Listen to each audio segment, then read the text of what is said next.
First thin thread holding their lone assassin theory together, their single bullet theory.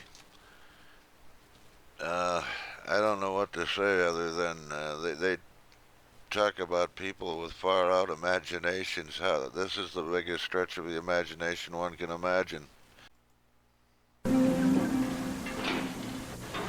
Darrow Tomlinson, a Parkland Hospital employee, reenacts how he found that bullet on a stretcher. The bullet was ballistically traced to Oswald's rifle. The Warren Commission concluded that it was the bullet that had wounded both men and that it had fallen out of Connolly's clothing onto his hospital stretcher. The bullet was found here in this area, and not on that stretcher. That's the stretcher I took off the elevator. The stretcher he took off the elevator was Connolly's, so Tomlinson found the bullet on a different stretcher not connected to the case. This led critics to claim the bullet was planted, but the commission decided Tomlinson was mistaken. It was there when I came up. This is the bullet. Could it look like this after it went through Kennedy's neck and then struck the governor? The rifle shot.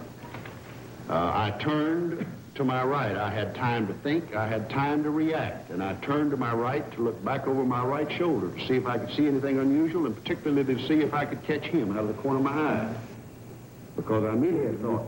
Him, you mean the president. The president. Because I immediately thought of an assassination attempt. The moment I heard the shot, I didn't see anything except just the general blur of waving of people moving, but nothing really unusual. I did not see the president out of the corner of my eye, and I was in the process of turning back to look over my left shoulder, and had about come to the point where I was looking straight forward again when I felt the impact of the bullet that hit me. I am convinced beyond any question of a doubt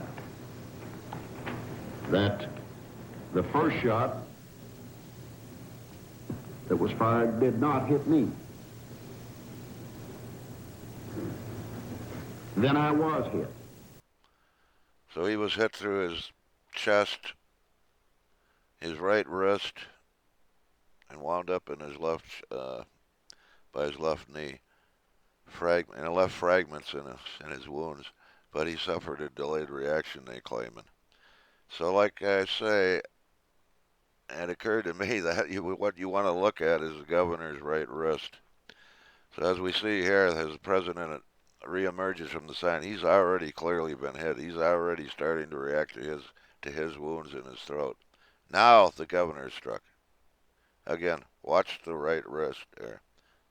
There is the moment of impact. One more time. President's already reacting to his wound. About 2:28 or 9, 27:28. That's when Governor Connolly is struck. So it's kind of in between. The Warren Commission is saying they were both struck while they were behind the freeway sign. In actuality, the president was struck while he was behind the sign. He's already starting to react to his wounds.